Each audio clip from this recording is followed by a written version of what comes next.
All right, are you all ready? Welcome to this session that's titled It's On, the Constitutional Convention Debate of 2010. My name is Kevin Dalk. I'm a political science professor and faculty in residence in the Honors College at Grand Valley State University, and I will be refereeing, as it was put earlier, refereeing this debate. And so with the help of two esteemed discussants, we'll be tackling the following question. Should citizens call a convention for purposes of a general revision of the Michigan State Constitution? Michigan voters will have the opportunity to answer that question this November in the form of a statewide ballot proposal, Proposal 1. If the proposal passes, Michigan voters will go through a process of electing delegates who will convene on October 4, 2011 to begin revising the state constitution. If the proposal is rejected, our state constitution will continue in its present form. What we won't be debating today is whether it's worth bothering with the con-con question at all. The state constitution in its original language in 1963 settles the issue by requiring a convention proposal to appear on the ballot in 1978 and every 16 years thereafter. So the state's voters last considered and rejected a proposal for a constitutional convention in 1994, and the question is again upon us whether we like it or not. And so, without further ado, let's start the debate about that question. We are fortunate to have two well-placed participants in that debate, that burgeoning debate here today. Mr. John Logie, who will argue in favor of calling a constitutional convention, is a partner in the law firm of Warner, Norcross, and Judd, and he is perhaps best known here and across the state as the mayor of Grand Rapids from 1991 to 2003. Mr. Rich Studley, who will argue against holding the con-con, has been the president of the Michigan Chamber of Commerce since 1998. I've asked each of these gentlemen to make their general case for or against Proposal 1, starting with Mr. Logie, then Mr. Studley, and a brief time for rejoinder for Mr. Logie. Then both have consented to respond to questions and comments, first from me and then from the audience. So without further ado, I'd like to invite Mr. Logie to respond to the question, should Michigan voters call a convention for the general revision of our current state constitution? You bet. It's on. Speech over. Oh.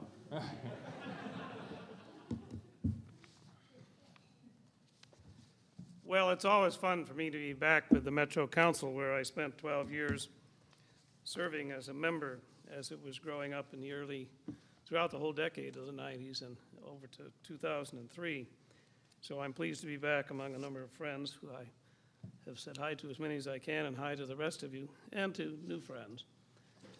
This is, to me, one of the most important questions that is facing the state of Michigan and all of us who are residents here.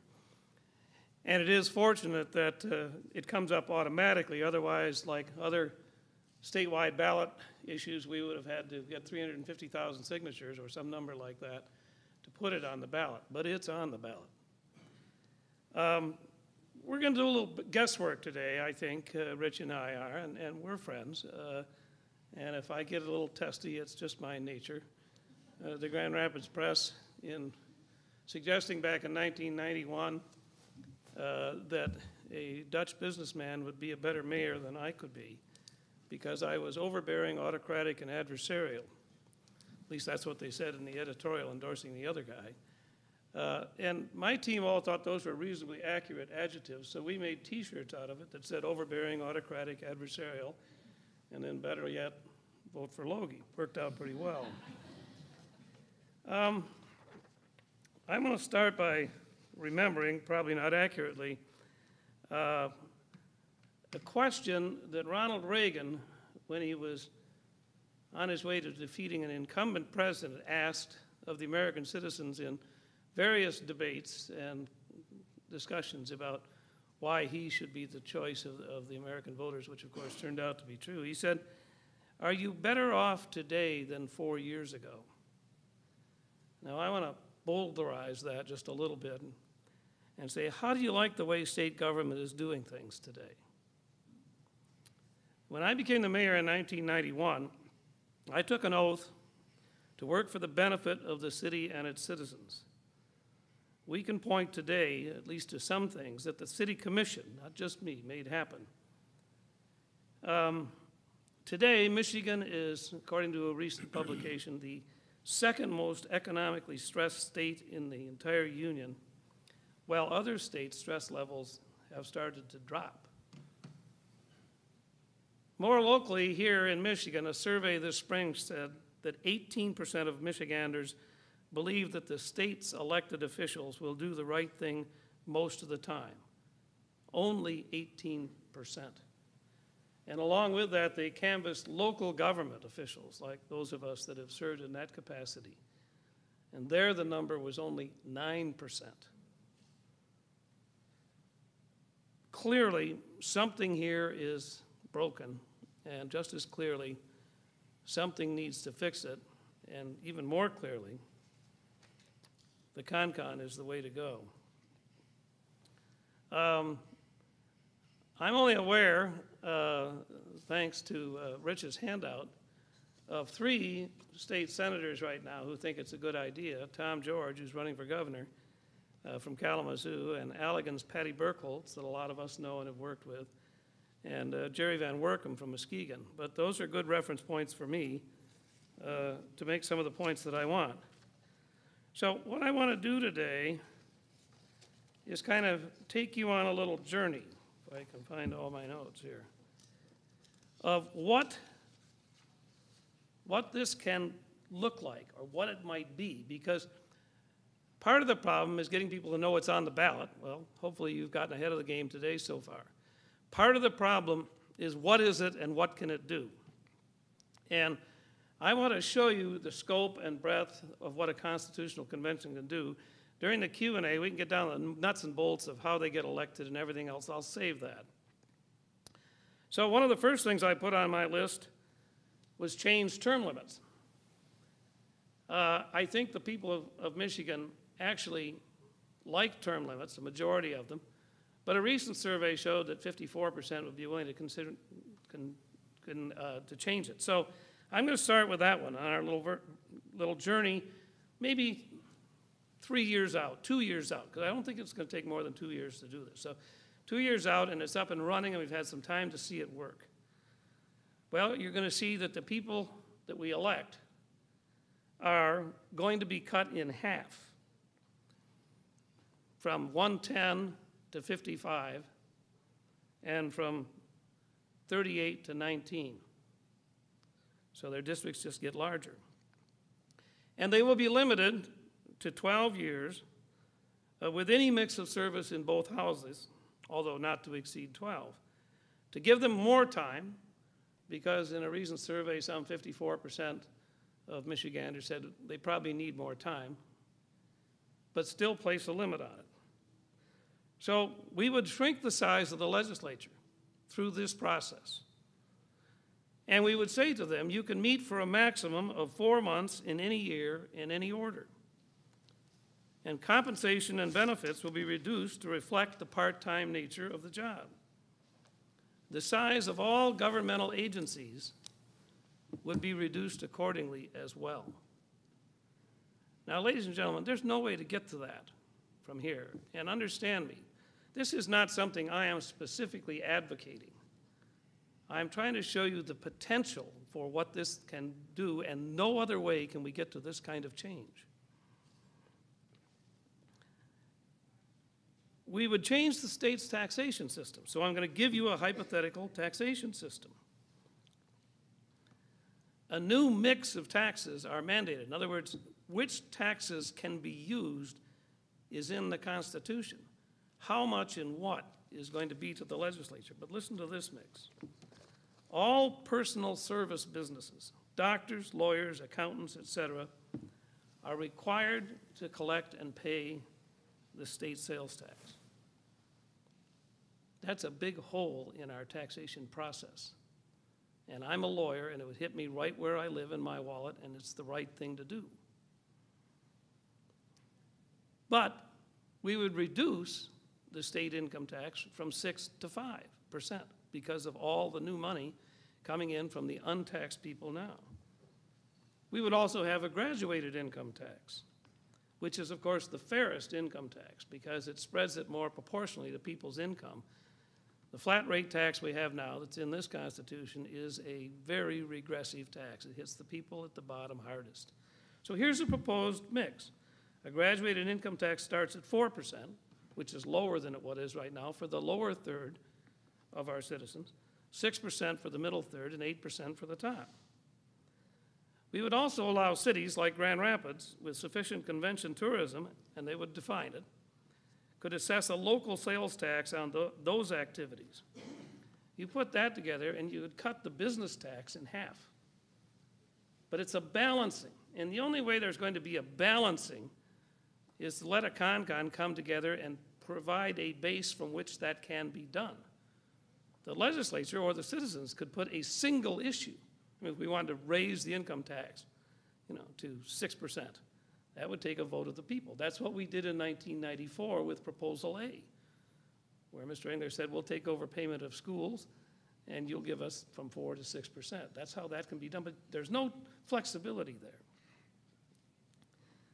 Right now, our Supreme Court justices are elected through what Dorothy Leonard Judd, the wife of the founder of my law firm, who was a con delegate in 62-3, said, John, we were at the end of the process, we were tired, we wanted to go home, so we didn't do it right, we made a zebra.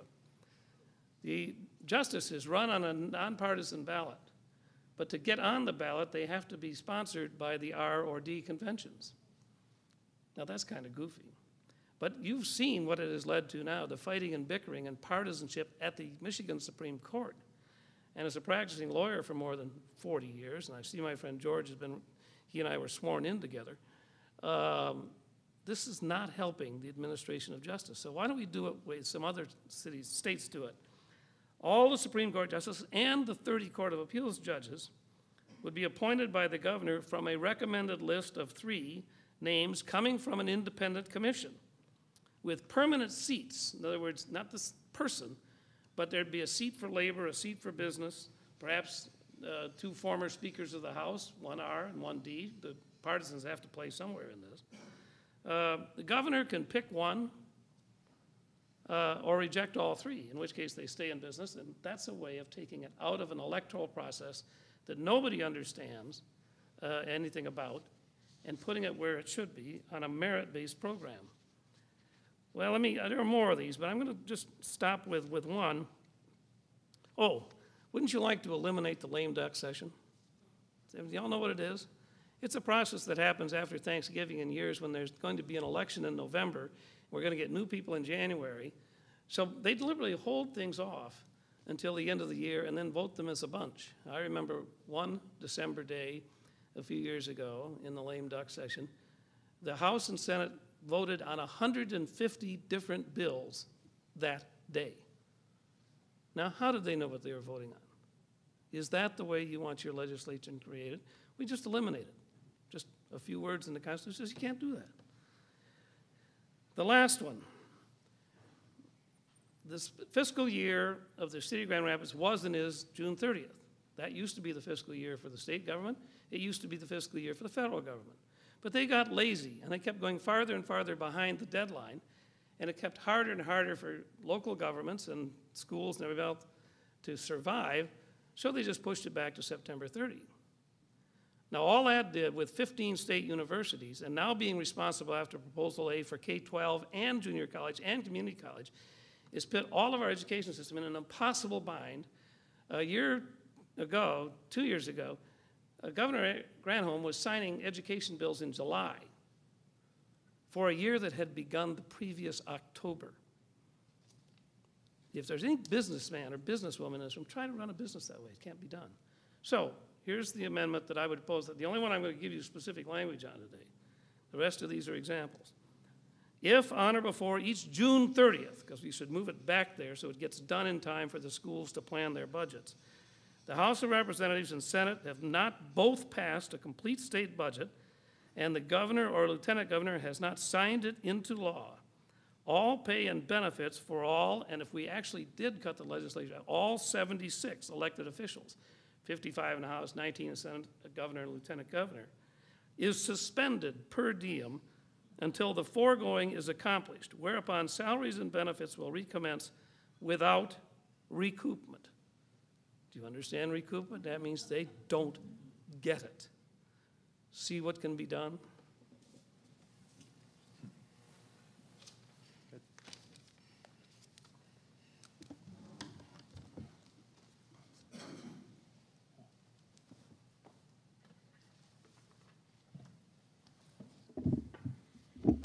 Good afternoon. So you are the members of this secret council.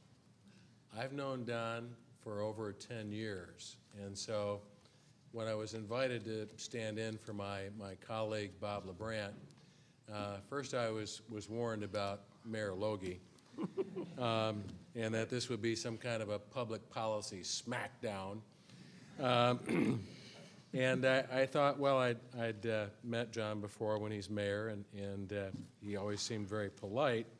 But then I saw the note that indicated that he was to argue passionately, and then I was to argue with equal passion.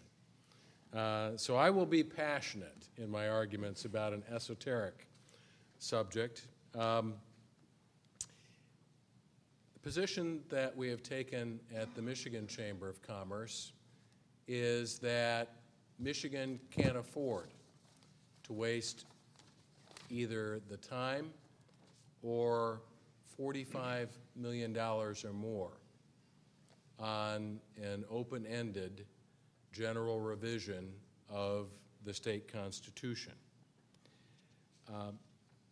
I have also been exposed in some of the background information that you've received as a recovering local government official myself and a closet reformer.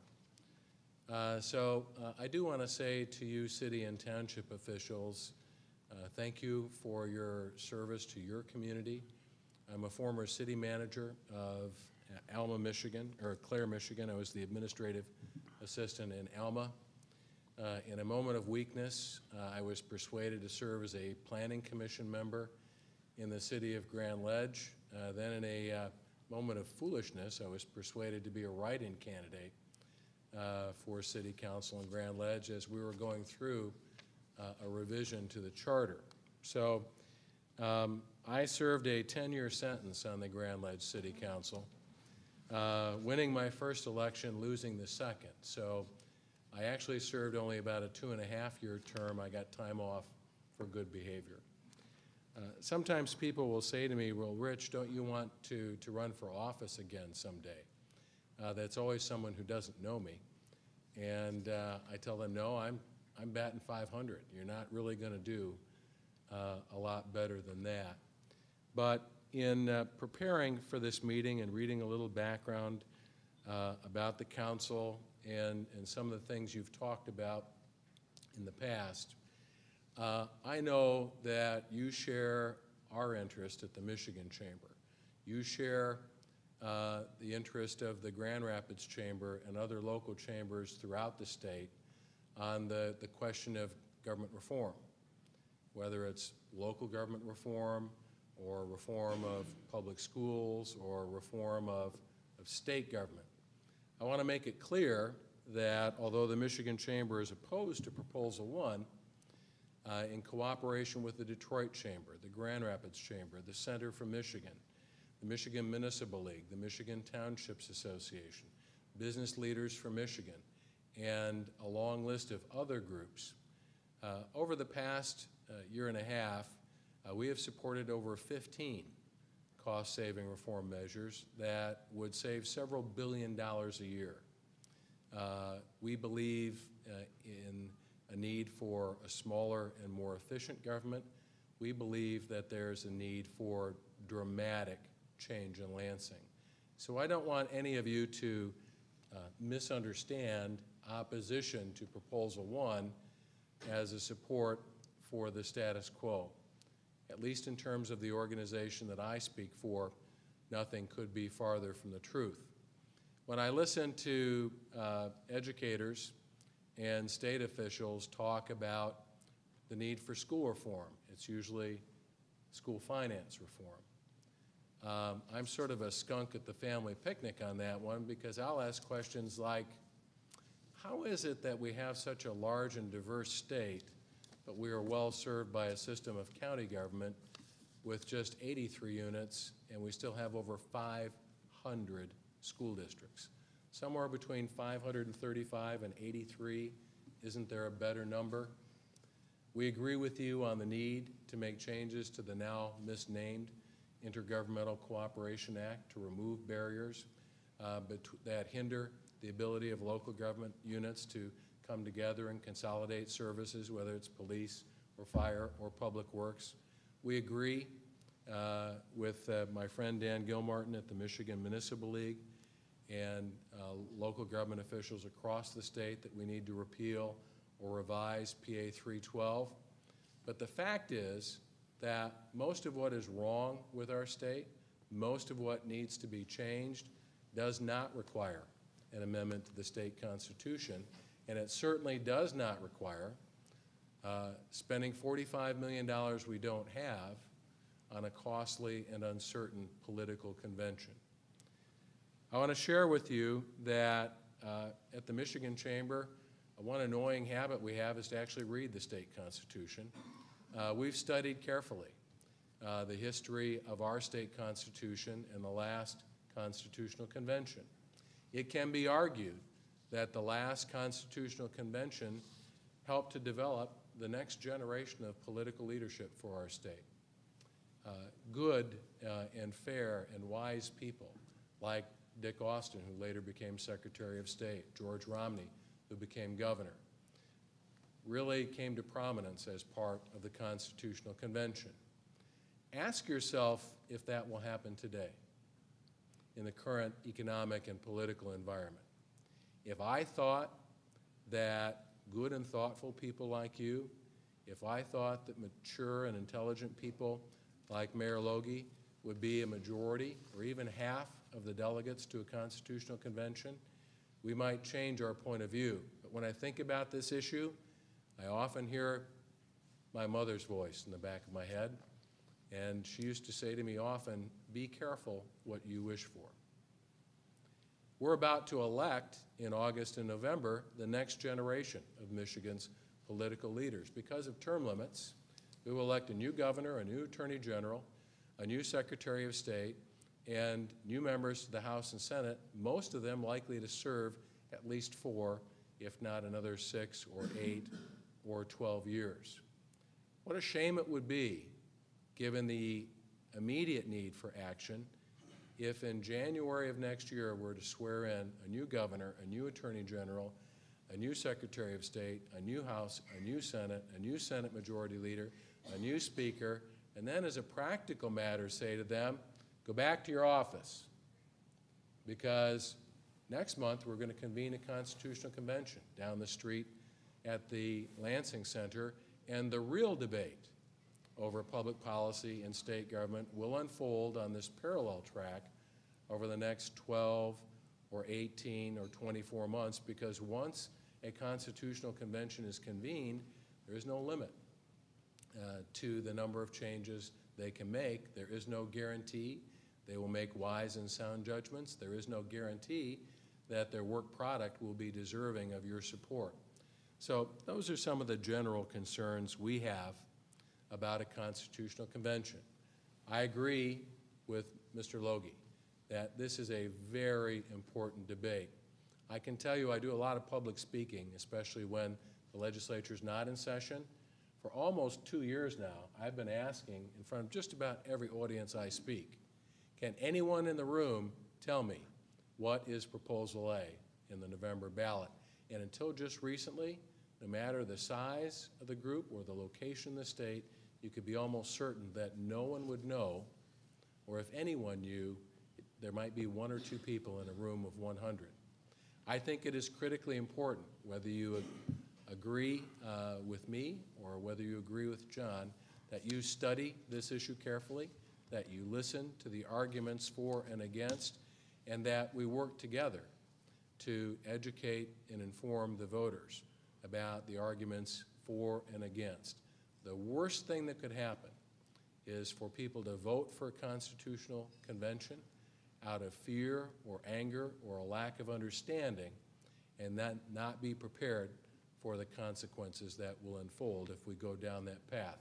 And I think we'll have an opportunity to talk a little bit about that as we go forward. So again, thank you for the invitation. I'm very glad to be here today, and I look forward to a passionate argument about this subject.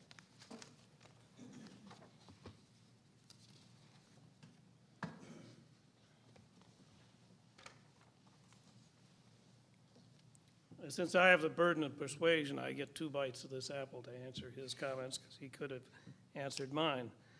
Let me take up the subject of, well, we can't afford it, the $45 million. I'm willing to assume, for purposes of this debate today, until something else comes out with more stature, that that's an accurate number. Let's just assume that. First thing you need to know is that's for 2 years, not for 1. Second thing you need to know is that the state budget for 1 year right now is $20 billion. 45 million is 0.000225 of that budget. So my first rejoinder on that is, it's a drop in the bucket, particularly if they can get it done right. But there was a poll taken recently where it just asked generally citizens who did or didn't, and I think that, Rich, a lot of people don't know, and hopefully meetings like this will help, said, well, talk a little bit about what a constitutional convention was. Do you think we ought to try that? And 49% said yes. And they said, well, now what, same group, what would you think if I tell you it's going to cost $45 million? It became 22%. Well, I'm here to tell you that that is a non-issue. We've got every year it's costing $20 billion. Let me take it another way to approach it.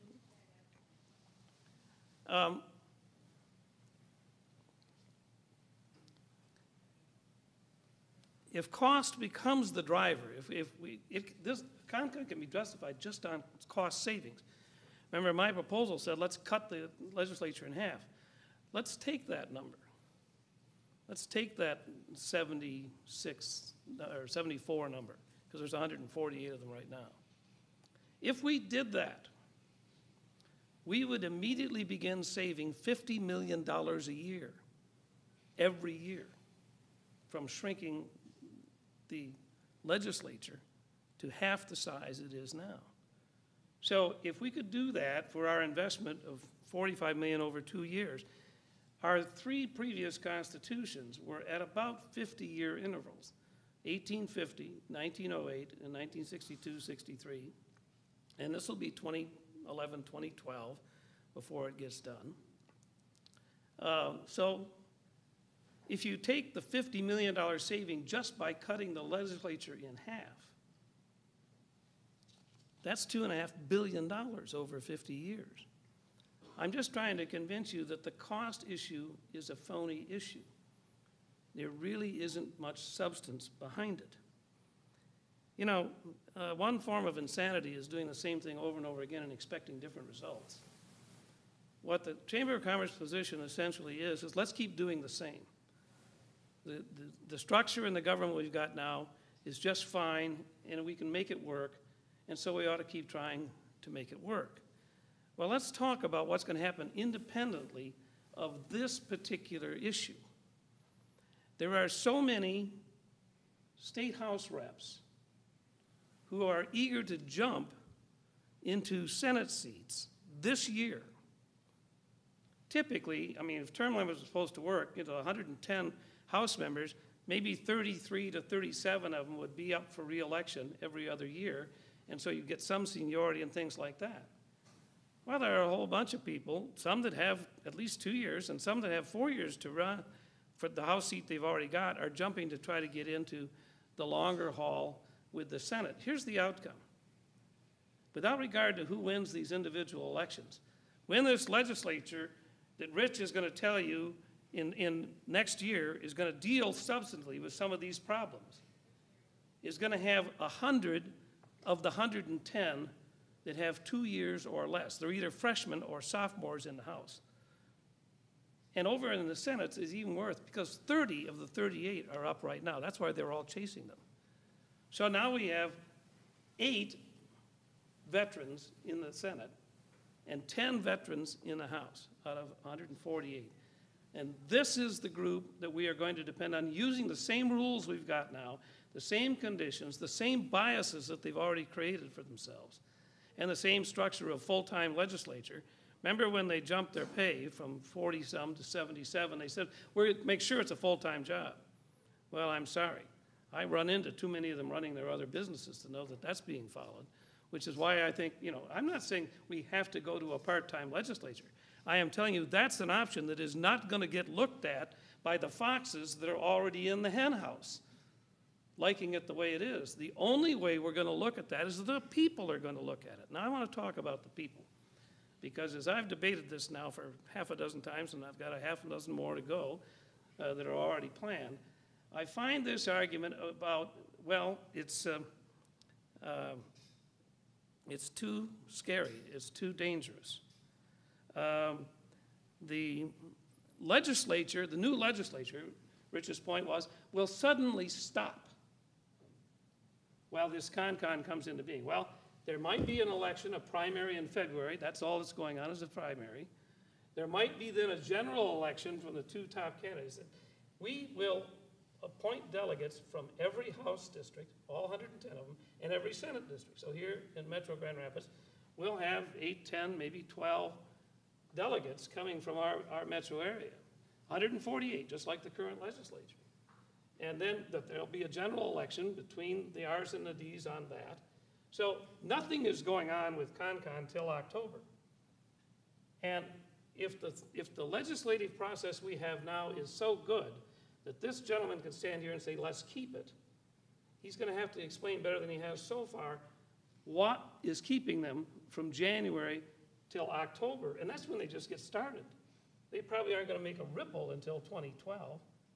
There's nothing that's written here that the government is supposed to stop while the con-con works on a constitutional, new constitution. And they're completely parallel tracks. They are not overlapping tracks. So that's not a reason to not do this. And the last thing I'll say in this segment is the fear of people. Because inherently in the position that has been taken by the Chamber and by the MEA, now there is an unusual alliance. The biggest, nastiest, happiest business organization in the state just climbed into bed with the biggest, nastiest, meanest union in the state to jointly oppose this. Just remember the old saying, if you want to know who your friends are, get to know your enemies. But the point is that I've had an experience that I'm finding out was more unique than I thought it at the time. In my 12 years as the mayor, I appointed 3 different commissions to deal with a specific problem, which it sounds like the delegates to a con-con, and then to come back and make recommendations of what we could do to solve the problem. My favorite, that was over 100, was a State of the City address when on drug reform, at the end of which I called for people to volunteer to serve on a commission to make recommendations of what we could do within existing state law to address this in some new ways, other than just throwing 18-year-old mules into prison for life without benefit of parole. That law has incidentally been changed. But here's the real point of this. What I learned with that 103, we put them into 3 groups, and they've worked together and independently. At least about 7, there were some crazies there. This is another thing that's been thrown up here. Oh, the crazies will take over the con-con. Oh, the lobbyists will take over the con-con. Oh, the recovering politicians who can't run anymore will take over the con-con. I'll bet you there'll be some of all of them. Let's assume that there will be some of all of them in this group of 148 that we elect to write a new constitution. But what will there also be is a group of 75, 85, 95, probably over 100 of that 148 who are there for the finite purpose of trying to do the right thing and get the job done. Because that's exactly what that drug commission of mine did. They came back, we didn't have this, with the idea for a drug court. We now have a drug court in Grand Rapids. The idea of a free needle exchange of clean needles to addicts. That's been going on for more than 10 years since I gave that speech. The idea of eliminating mandatory sentencing, that got passed as a legislative improvement and is now the law. My point to you is not to be afraid of the people that are going to serve on this con-con. Guess who it is, people? It's you. The sitting legislators can't run for the job. So it's going to be a mix. But if and I can give you two other stories that have the same consequence. Solid, meaningful recommendations coming out of them. And the ultimate protection that you have is, let's assume that there's one or more thing that you don't like so badly in the proposed Constitution that you're going to vote no. Well, the last time out in 1962-3, it only passed by like 7,200 votes. And if it hadn't passed, then you'd be stuck with what you've got now, which means you're no better off, but you're no worse off.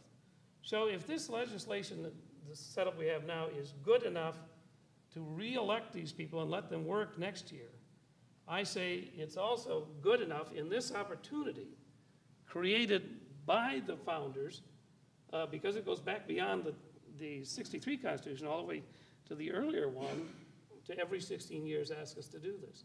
16 years ago, no, the first one was 1978. I knew about it because of Dorothy Judd. Well, it had only been less than 16 years since we passed it, and I think everybody felt, well, we're not going to tinker with this Constitution, it's only 14 years old. In 94, 16 years later, the chamber opposed it. Nobody was for it. I wasn't for it. I still wasn't ready. I didn't think that the problems that we're looking at now were there then, and we had to do something. So there was nobody speaking for it, and it was an easy 72% no. People didn't know anything about it. They never had places like this to get educated, and it was an easy win for the people that said, let's keep things the way we are. The Michigan of 1994 is not the Michigan of this year and next year. It's not the Michigan of 1960, when we had count them four, great big automotive companies running this state. The big three in American Motors, Romney's place, were all healthy. They're making great big gas-guzzling cars. They've got about 6 miles to the gallon. Nobody cared. Gas was 20 cents. This is not the situation that we're in now. I don't need to dilate with you on the condition of this. The statistic I give at the front. We're the secondly most highly stressed state in the country. So my plea to you is start thinking about how do we fix this? And I'm happy to have people come up inside the existing system and try to tell me, well, we're going to do this with that. For example, the idea, if we do actually have to have a constitutional amendment, the legislature can put it on the ballot, a specific amendment, and the voters can vote it up and down. I think this is sublime. In 2 of the last 3 years, both chambers couldn't even muster a single majority of 1 at the same time to pass the ballot. How do you expect them to agree by a 2/3 majority of both chambers to put anything on the ballot? Do we really think that's going to be possible when you've got 100 and some freshmen and sophomores trying to figure out how to do that together?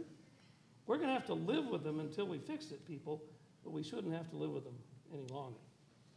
Good. All right. We're going to come back to this. All right. Well, we've got a little bit of heat and passion, but I am confident that we're not going to have fisticuffs break out. He's bigger than I am. We're not going to do that. So right. So I'm going to stand up here and have some questions, and we'll have questions from you. But I think probably where we ought to start is where you just ended, and that's with these questions of trust. Some of the literature from the chamber, and as you were just speaking, Mr. Studley, about the process really of selecting delegates and ultimately going to the Constitutional Convention, there's a great deal of worry, lack of trust in who the participants will be, right? That perhaps we're just going to replicate some of the problems that we have in the legislature right now, in the Constitutional Convention, by the people who actually convene it. And so that ultimately is going to replicate many of the problems that we have in Lansing and elsewhere in the state.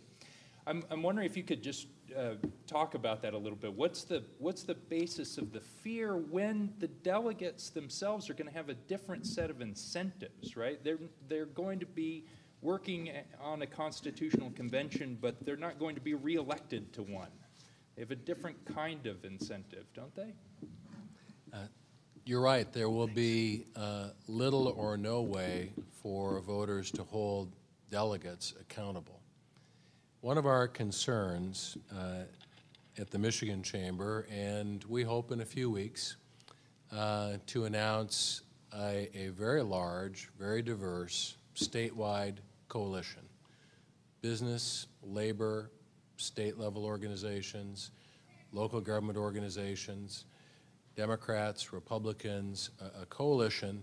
And I think it's interesting as you talk with different individuals and groups, almost all of us look at CONCON and say, well, there's a change I'd like to make. I agree with several that John suggested. I strongly disagree with others.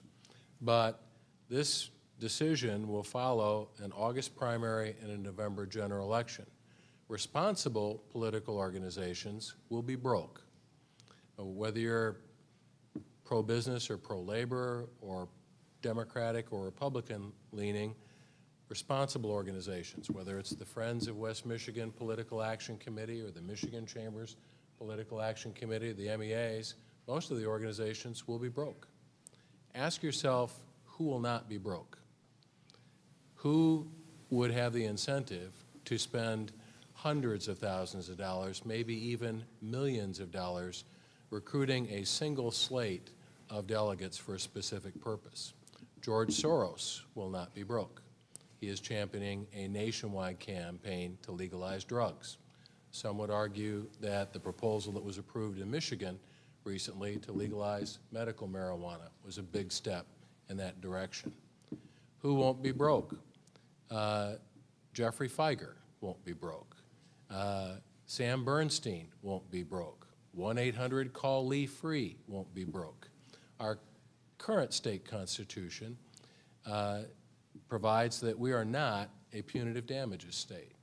It would be a small and worthwhile investment for wealthy personal injury attorneys like Jeffrey Feiger, like Sam Bernstein, to each contribute $1 million or $5 million to a campaign to elect personal injury attorneys for the sole purpose of making Michigan a punitive damages state, making it easier to sue defendants with big pockets, whether that's a local unit of government. There are good people who will run for delegate. There are a lot of unemployed people who run for delegates. They should be represented too. But who will have an incentive? Who will have an employer who will sponsor them and say, in this economic environment, go ahead, take 12 months, take 6 months, take 18 months, take 2 years off from your career and go do this job? We're very likely to end up with a CONCON populated largely by wealthy personal injury attorneys, Teamster business agents, MEA Uniserv directors, FOP directors, and others. You talk about the interest in reform. One of our greatest concerns is that government employee unions, full-time employees of government employee unions, will have a paid ticket to the Constitutional Convention. You are likely to see a lot of constitutionally ineligible former lawmakers. We are greatly concerned about who would populate. If I thought a Constitutional Convention would reflect our society, people from all walks of life, it'd be a much less risky proposition. John said earlier, and I'm a little concerned about what happened to the moderate, frugal mayor that we all know and love. I think he said $45 million is not a lot of money. Well, you know, when I was a kid growing up, it was Everett Dirksen who said $1 million here, $1 million there. Pretty soon you've got a lot of money. Now in Washington, they say $1 billion here, $1 billion there. I agree with John. The state government's budget is very large, but I'm old-fashioned. $1 million is still a lot of money. Anyone here like to have $1 million for your budget? it is a cost-benefit analysis. What can you buy for $45 million? You can buy a political convention that we don't need. New state police troopers cost about $100,000 a year. You could buy 4,000, my math is right, 4,000, well, let me just give you the numbers. I get confused on the math. But I did some checking here. An entry-level school teacher cost $50,000 a year. A state police trooper cost $100,000 a year. It costs an average, according to the executive director of the County Road Association of Michigan, about $100 to patch a pothole. Ask yourself, unnecessary political convention, or how many new state police troopers, teachers could we hire? How many potholes could we patch for $45 million? You get what you pay for. And in this case, we think that it's not worth the price. Would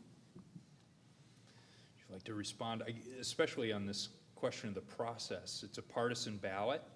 And for those of you who don't know, the way this process is going to work, in February of 2011, there would be an election of delegates from each Senate and Senate district in each It'll be a primary. a primary election, and it's a partisan ballot. Yep. And so those folks would be elected with a party label associated with them. So that sort of thing, kinds of concerns that Mr. Studley are raising, how would you respond? Well, having been a political independent all my life, I have no plans to run for it, but I can. Just calling it a partisan election doesn't mean that somebody who is not aligned with either party can't make a showing and decide to run for it. But I have to tell you that the witch hunt here of bringing names like George Soros and Jeffrey Feiger and Sam Bernstein into the discussion, I think does not rise to the level of argument that I was hoping we were going to have. It is plainly a scare tactic. As a career lawyer, I've been pilloried for years, but my law firm, which was 20 when I joined it over 40 years ago, is now 220 in 6 cities in Michigan. And that would not have happened if we were not providing value to our clients and helping them live their lives better and helping them rectify when they're injured that they are entitled to recovery. And that's most of the bar and most of the people. So, Feiger, with all of his millions, tried to take them and buy the governorship, and he couldn't do that. The answer here is, with 148 delegates to elect statewide, all the way up over to Gogebic County and down to Monroe County and everywhere else, at a local election where the people have to come from those districts, they are not going to be that easily bought. There is no track record of anything like that ever happening in a statewide election in at least the last 110 years. What went on in the 19th century, when there are a lot fewer of us, might make us ashamed also today. But I can assure you that the savior here is the size of the body, where the people are coming from, and why they would choose to do this. So to think that George Soros is going to hire goons in every one of these 148 districts and stuff them in front of the local people and get them elected by throwing money at it doesn't fit my idea of American government. And incidentally, it's not a political convention. It is a constitutional convention. The parties get together and they have their conventions and they nominate people to run for public office. That's not what's going on here. The people that are going to be in this constitutional convention have one job only, and that is to bring a completed constitutional document back to put in front of the voters. And the voters, as I say again, get to vote it up or down. So I'm not sure that the reasons being given to make you afraid of who's going to be there fit the reality of who's going to be there. Mr. Studley, a quick rejoinder. How about if we just go on to the next Okay, question? yeah, that's fine. So, Mr. Logie, a Yes. question about one of your primary arguments, which is that we need fundamental political reform, and the only way to do that, as far as you can see, is through change of fundamental law. You asserted that in your opening statement. I wonder if you could elaborate on your reasons for that, because after all, we can imagine that if, for example, one of our problems is that we have an issue with those who serve, well, we can make some changes, some very targeted changes related to that sort of issue with term limits and so forth. And there may be some effects of making those kinds of changes that are good in terms of public policy. So why not just focus on that political reform through the mechanisms we have right now and hope that the effects will be good policy down the road?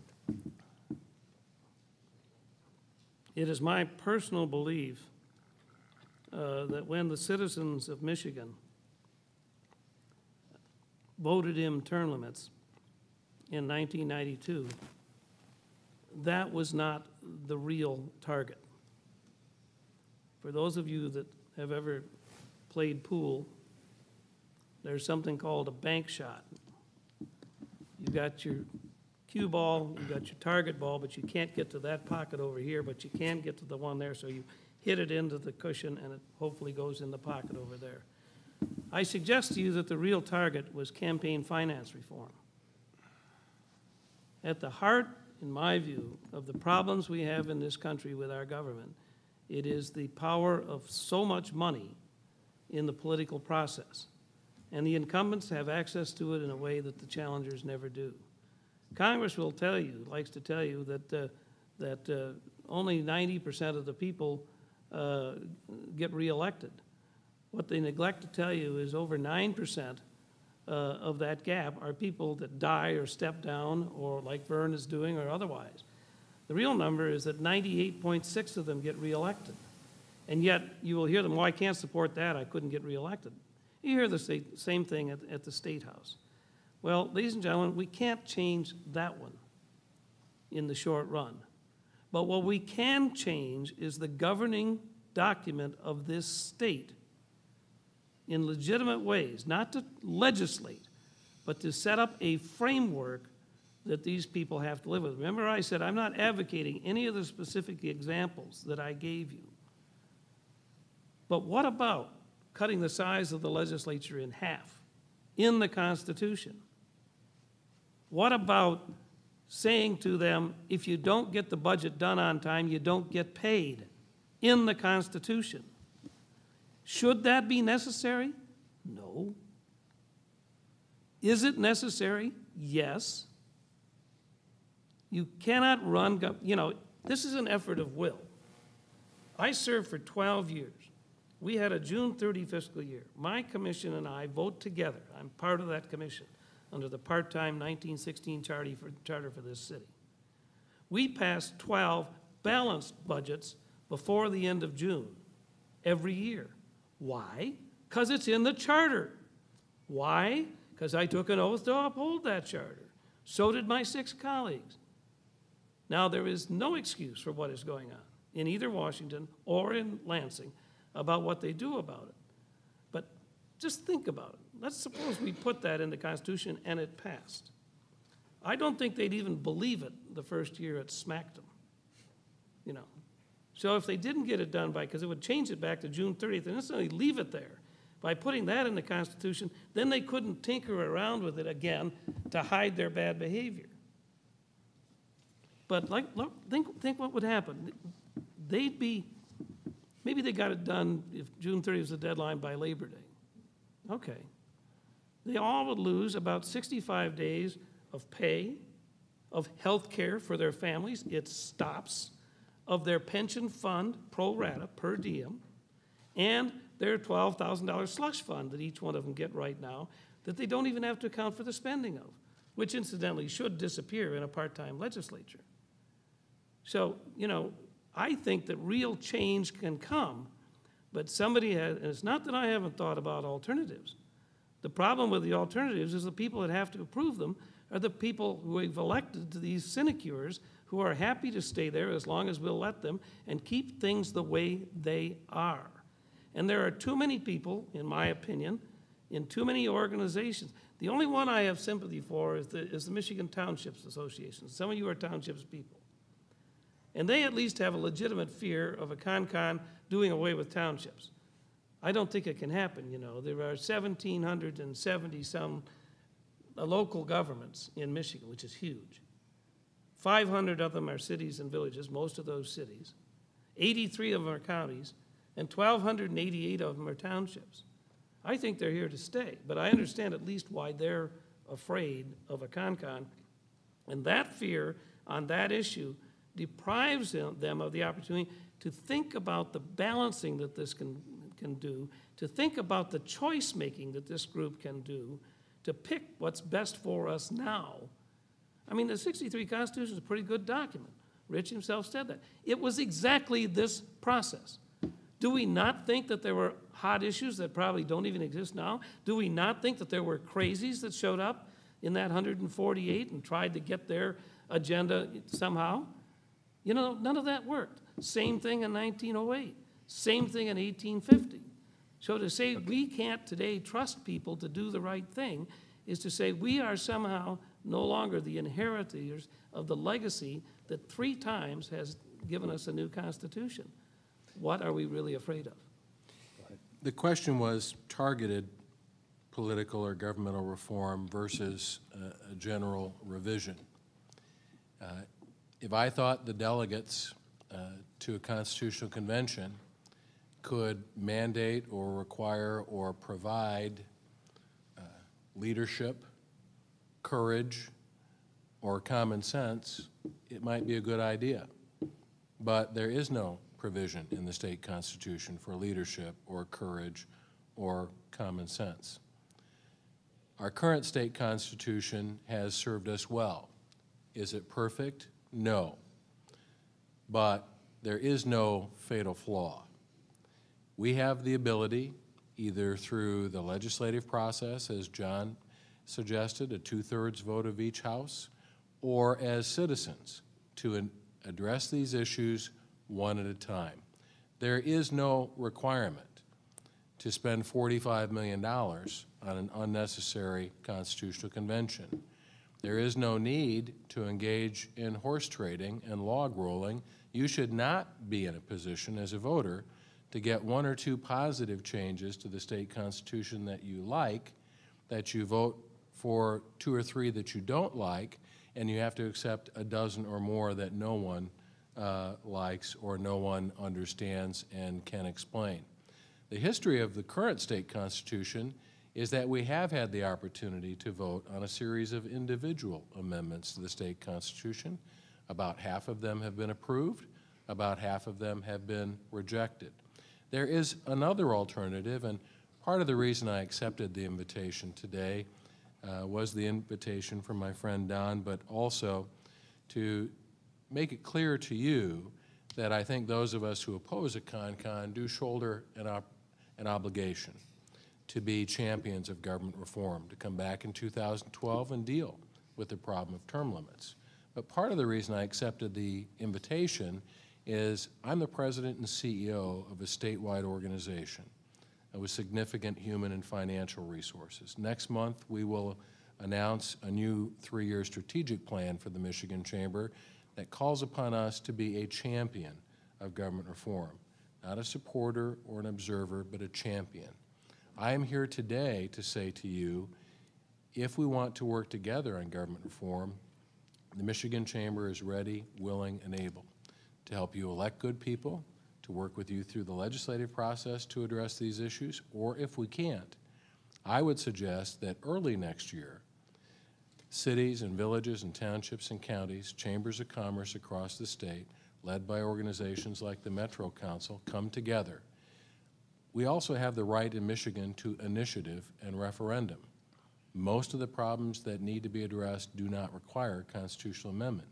There is no reason why we can't start on a government reform agenda and do a series of statutory initiatives, working together with the Municipal League, the Townships Association, the Michigan Chamber, and chambers of commerce across the state.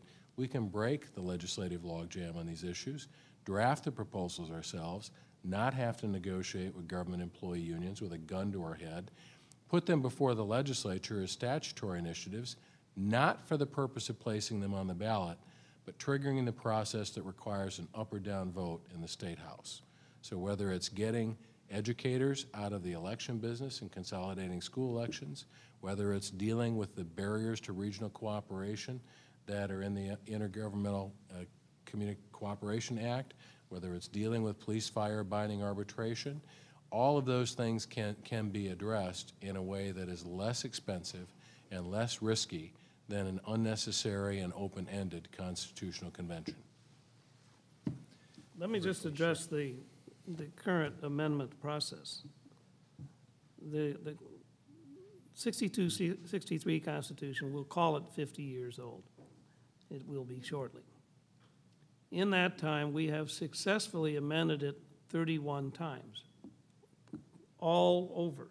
Probably at least half, I don't have an exact number on this, were citizen referenda that were petitioned onto the ballot. And it's interesting because sometimes what you're seeing there is the citizens getting tired of waiting for their elected officials to do the right thing, just take it in their own hands. And I can give you no better examples than the two that we approved in 2008. One of them was medical marijuana, and the other was stem cell research. Two issues we're crying out for us to do something with. At least a majority of Michiganders at various times have said that. And the legislature was too afraid to even come close to it. And they both passed. And now the legislature is doing their level best to throw roadblocks in the way of them, even though that's clearly the will of a majority of the people in Michigan. So, John, That's just a minute. You do agree there are practical ways for citizens to amend this I've Constitution? always said so.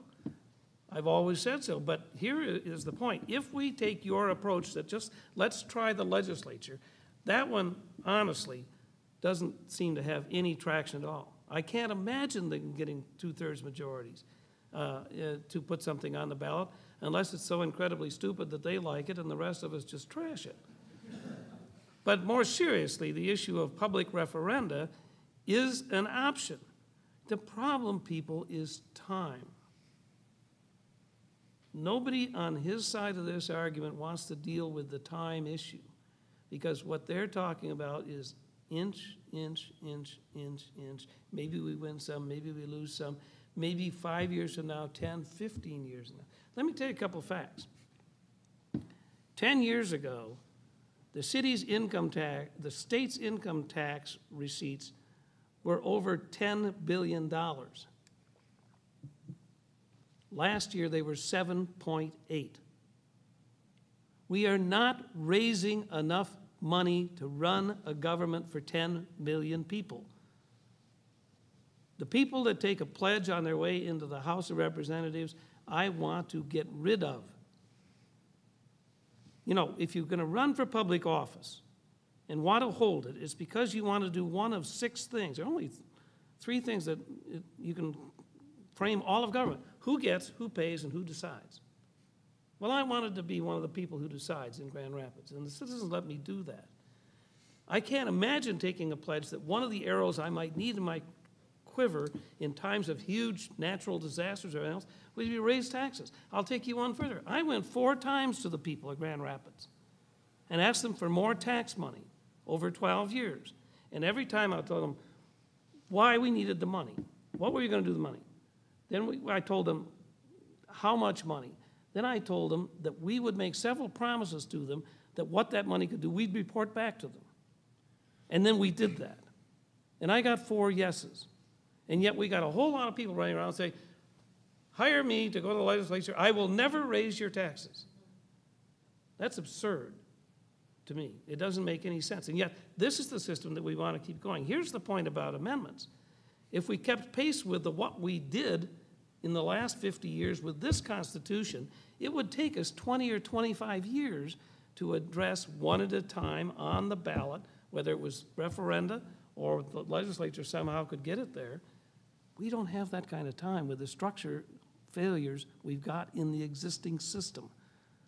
2 years is a much better answer, and a new Constitution. Time is on my mind, too. So we better have some questions from the audience. So any questions from the audience that they can address? Yes, go ahead. Does anybody know how much the legislative budget is now? $20 billion a year. Oh, what the individual cost of them is $50 million.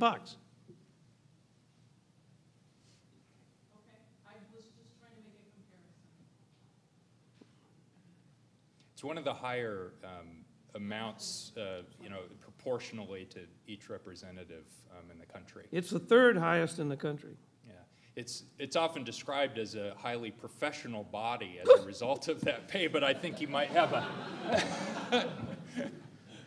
Do you want to follow up? Well, I have a couple of things. Are there, so since we have a constitution now that requires,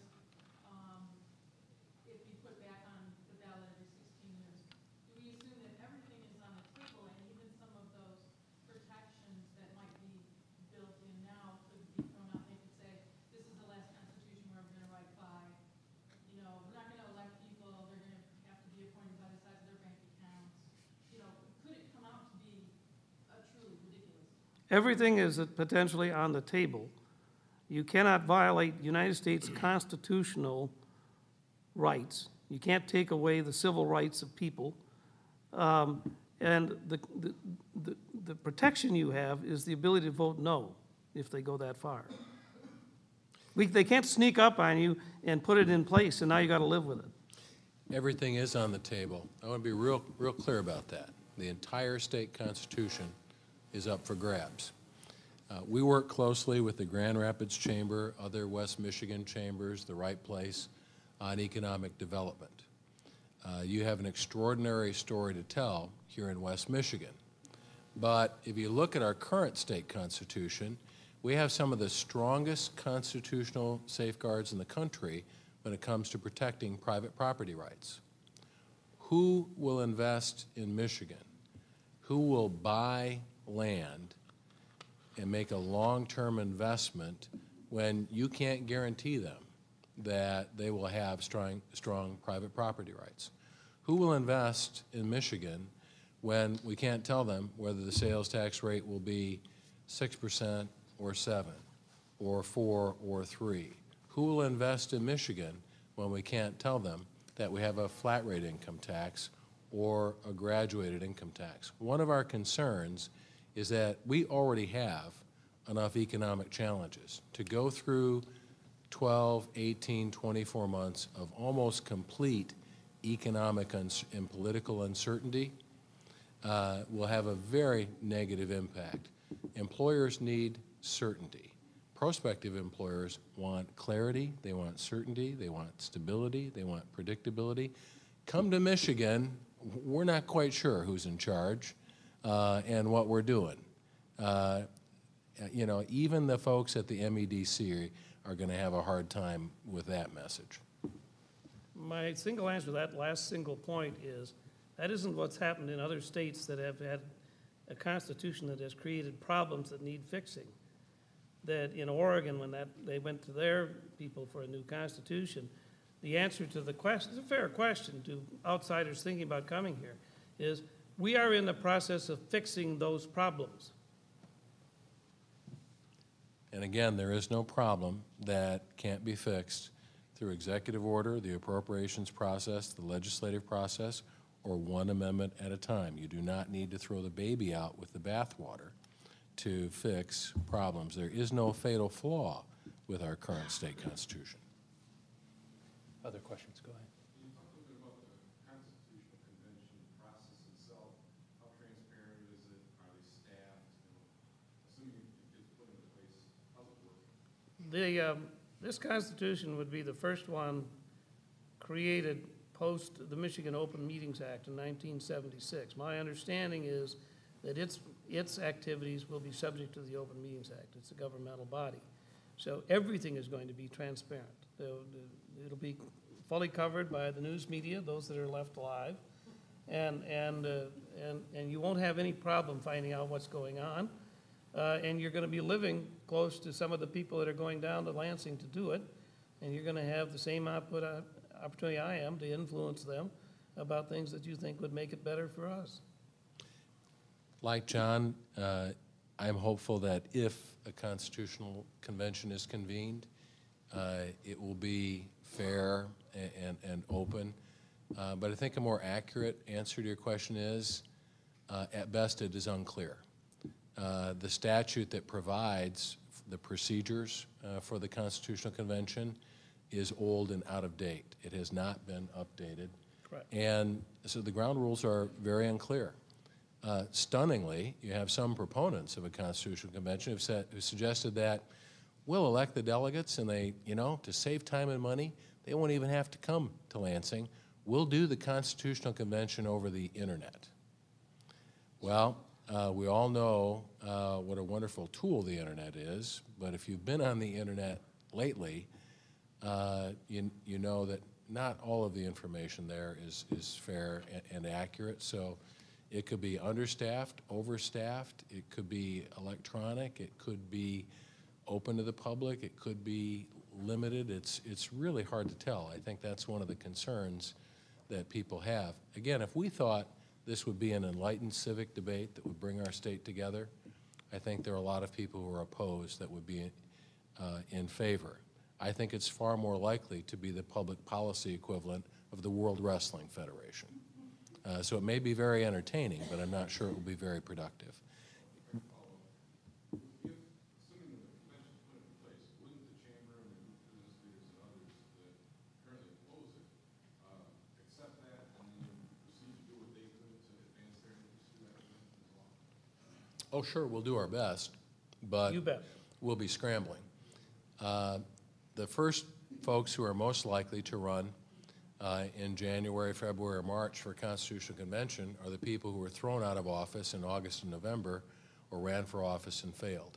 You're likely to get a big flock of term-limited lawmakers. They will have the name ID, the networks, and the funding. Except the voters kicked them out.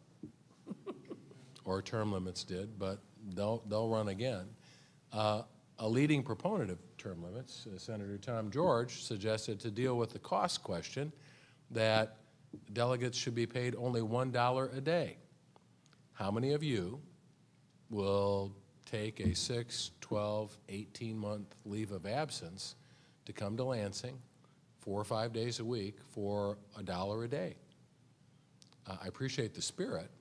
I'm certain that Senator George wants the convention to be frugal and efficient. But I think that down that road, you have a convention full of gadflies and unemployed gadflies and millionaires. That didn't happen last time. They didn't get paid anything except travel and meals, and they showed up.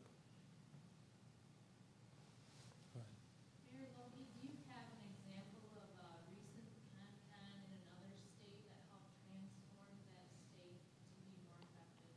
I'm sorry, I've been focused on the changes needed on this one, and my limited skills on a computer, I'd be frightened to death if they tried to do it on computers. Hasn't let me go search around to see, but it's not rocket science. We're like other states. There are similarities, and we are unique in our own ways. That's why the process has to be done by people from all areas and from all persuasions to bring that to bear. The fact is, though, that 3 times we've done that, and each time they produced a document that lasted 50 years. And if longevity is a measure of success, I don't think we should be afraid of doing that again. And then the next time it happens, I'll be 120-some years old, but that's okay. In the Midwest, the most recent state that dealt with this question of shall a general revision be convened was the state of Illinois, where when voters learned of the potential benefits and the costs, they said no. Yeah, We've actually said no in Michigan before, too. Yeah. Well, including obviously 94 and 78, but even historically, there were other no's.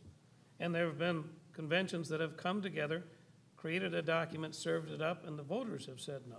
So we have all that history. And that's what I would expect to find, a normal history of this process.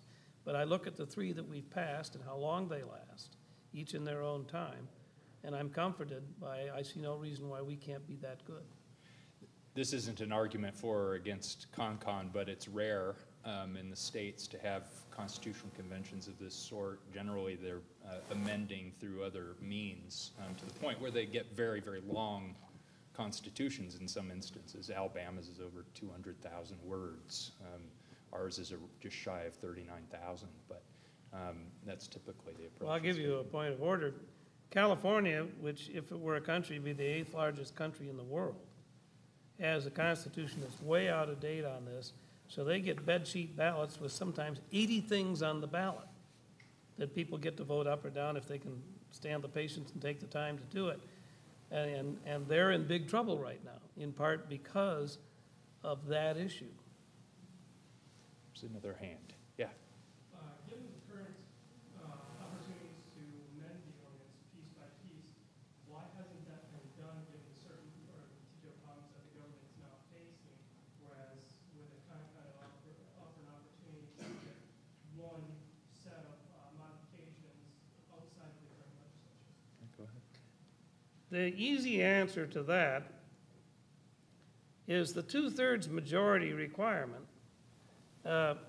is much greater than the numbers in both chambers of either party. Nobody has a 2/3 hegemony about anything. To say it another way, people are going to have to be willing to cross the aisle and vote together to get to 2/3 to do anything. I will tell you from my personal experience of more than 50 years watching the political process that I have never seen the dysfunction, the level of dysfunction in Lansing between the R's and the D's about doing things. So that's why I say I think that the process that's in the existing Constitution to let the legislature put things on the ballot is virtually dead at this point, unavailable, because they cannot get enough votes from the, and it hasn't been that long. I helped the legislation lighten the environmental law to permit core cities to reuse polluted sites as long as it wasn't going to create a newer, bigger problem by using them. At that point, the House was 55-55. It was 1995, and they took turns. They worked out a process. 1 month, Paul Hilligans, the Republican, would be the speaker, and all the chairmen would be ours. And the next month, Denny from up in Saginaw, the Democrat, would be the speaker, and they would be the chairman. And they actually got things done. But when we took that law to them, Dennis Archer and I did that together. He is the mayor of Detroit, and I was the mayor of Grand Rapids. So we were appealing to people on both sides. We got a vote of 78-22 or something like that in the House.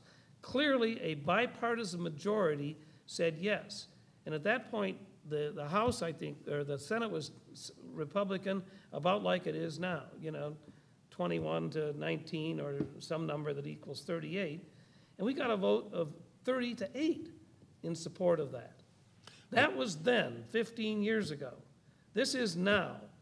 And I'm saying to you, I see no basis for amendments to be put on them. That's what happened with the stem cell research. They got tired of waiting for the legislature to do something.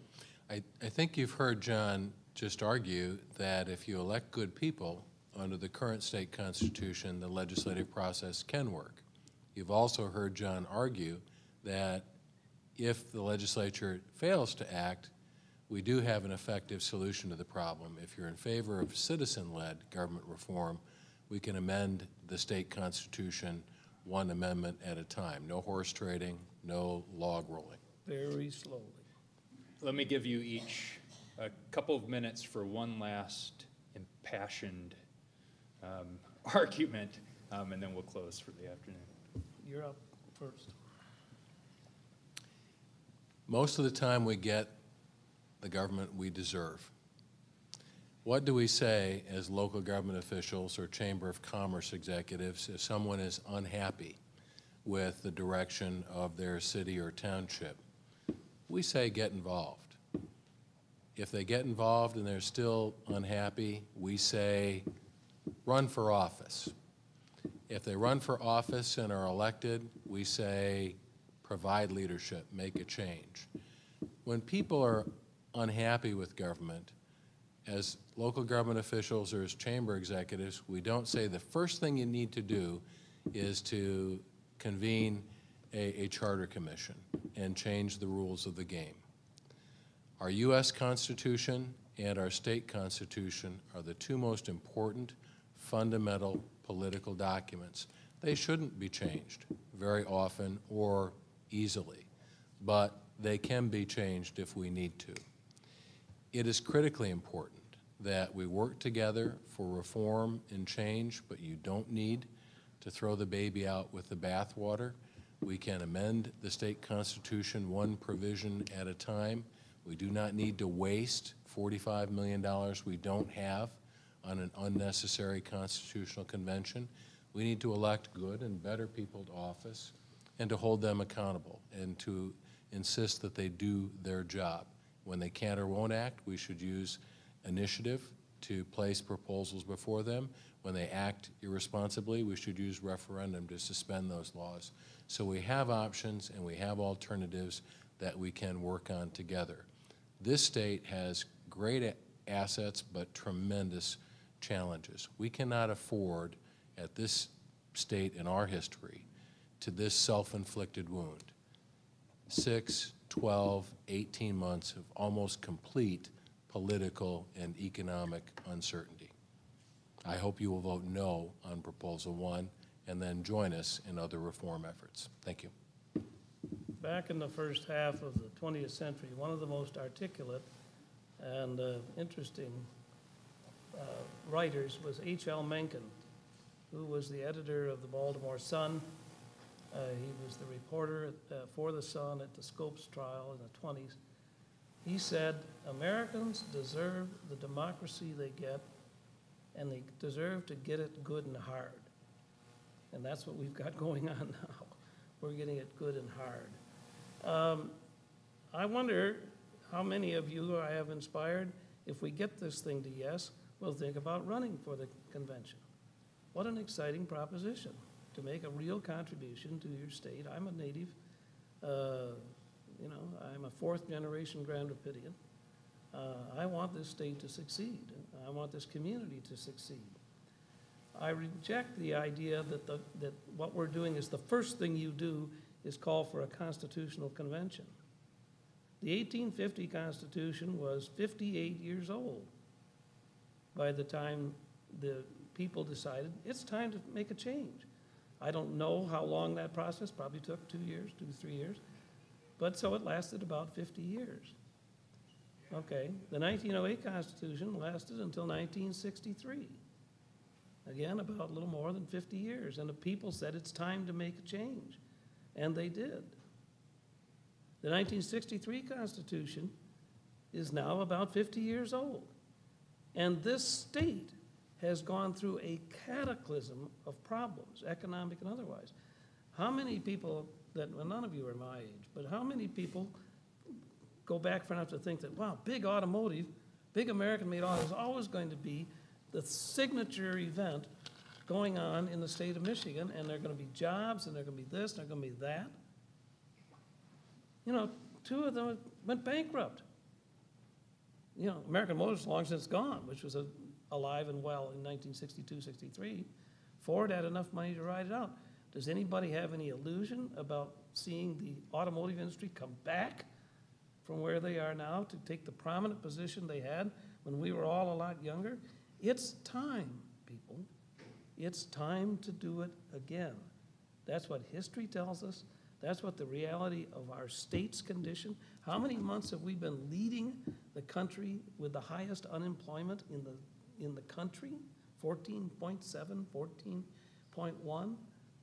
It doesn't take a lot of imagination to say the existing ways of trying to keep doing things aren't working on our behalf.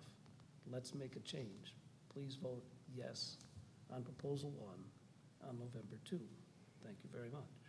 Very good, and would you all join me in thanking our discussants? And we are adjourned. Well, see you tomorrow. Well done, Councilor. Well.